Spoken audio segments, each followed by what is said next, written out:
ponto médio, pessoal? O ponto médio é exatamente a metade de um segmento, tá? Então, se eu tiver o ponto P e Q, tá? Quem é meu ponto médio? É o pontinho que tá bem no meio, dividindo em duas partes iguais isso aqui. Então, PM é igual a MQ. Então, para encontrar a coordenada do meu ponto médio, eu vou ter que fazer uma média, tá? Aritmética desses pontos. Então, eu pego o x de P e o x de Q, eu somo e divido por 2, e o mesmo para o y, tá? YP mais YQ dividido por 2. Então, aqui eu vou ter a coordenada do ponto médio de qualquer segmento, ok? Pessoal, vou falar um pouquinho das retas na geometria analítica, tá? Bom, a gente usa, por exemplo, na instalação de geradores de energia eólica, tá? A questão da distância entre eles, conexões, tá?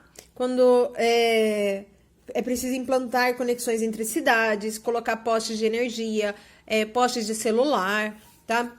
Então, é muito usado o estudo da reta na geometria analítica focado nisso, tá?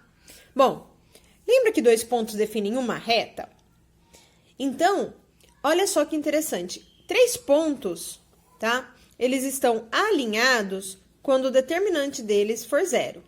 Se o determinante for diferente de 0, significa que os pontos não estão alinhados e daí ele vai formar um triângulo, tá?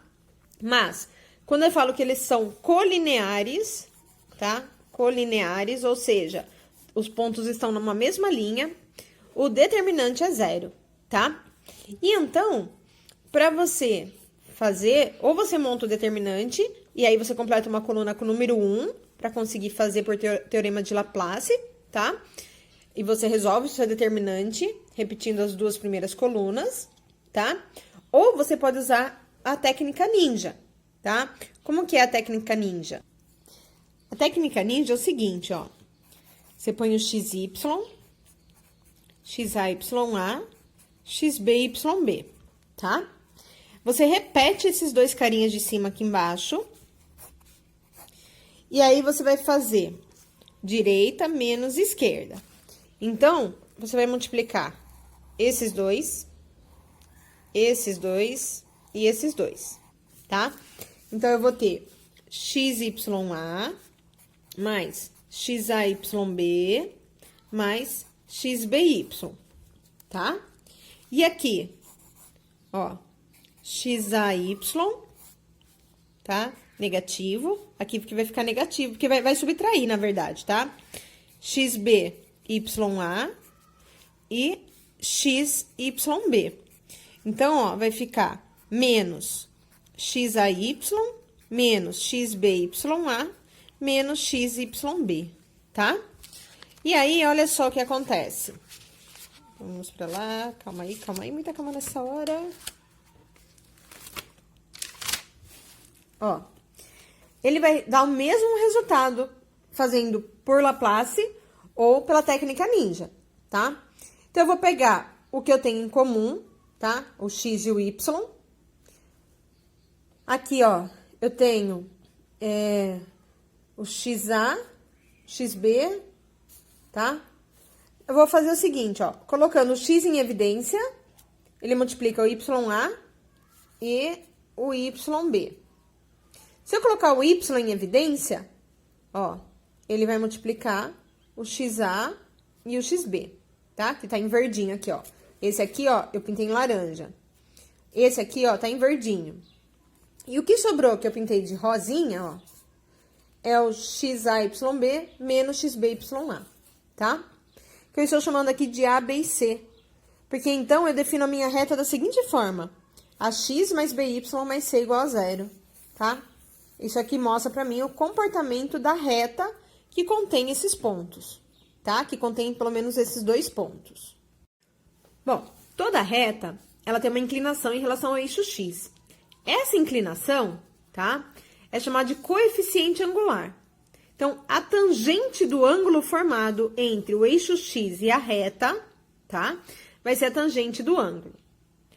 E, pela propriedade tangente, lembra que tangente é o quê? É cateto oposto sobre cateto adjacente. Então, ó, cateto oposto, que é a variação do y, sobre o cateto adjacente, que é a minha variação do x, tá? Então, vai ser o quê, ó? Y menos y0 igual a x menos x0, que é a nossa ioiô mixoxô, tá? Y menos y0 igual a m, que multiplica x menos x0. Só passei o x menos x0 multiplicando o m e deixei mais bonitinha. Essa aqui é uma das equações mais importantes para a gente poder identificar a equação da reta, tá? Então, eu posso fazer por determinante ou por ioiô mixoxô, tá? E aí, o que acontece? A gente tem os coeficientes linear, tá? E o coeficiente angular. Esse m é o coeficiente angular. O coeficiente linear, tá? Que é o n, ele é onde corta o eixo y, tá?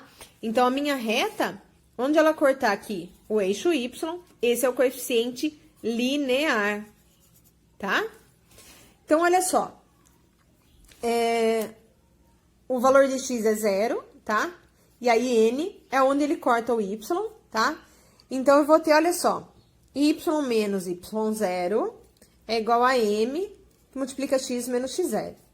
Quando a gente deixa arrumadinho isso aqui, eu tenho que a minha equação reduzida da reta vai ser y igual a mx mais n, tá? O m, que é quem tá multiplicando o meu x, é o coeficiente angular. E o n, que é o número que vai estar sozinho ali, é o meu coeficiente linear. Então, esse formato aqui, ó, é o formato que fica a equação reduzida da reta, tá? O que eu faço para ela se transformar numa equação geral? É só jogar todo mundo para esquerda e igualar a zero. Então, por exemplo, eu colocaria assim, ó, mx menos y menos n igual, mais n, né? Igual a zero, tá? Sempre tem que começar com x, a equação geral, tá? Então, o coeficiente angular vai estar multiplicando x, ok? Então, o y, ele vai ficar negativo, porque o meu x tem que estar positivo, tá? Então, o x tem que ser o primeiro e tem que estar positivo na equação geral. Na equação reduzida, ele pode ser negativo. Na geral, o meu x tem que estar com sinal positivo, tá? O y tanto faz aqui. Na reduzida, o y tem que ser positivo, tá? Na geral, o x que tem que ser positivo e tem que ser o primeiro. Então, eu vou ter mx menos y mais n igual a zero, tá? Essa aqui é o que a gente chama de equação geral. Equação geral sempre tá igual a zero, tá bom? E equação reduzida, no caso aqui da reta, o y fica isolado.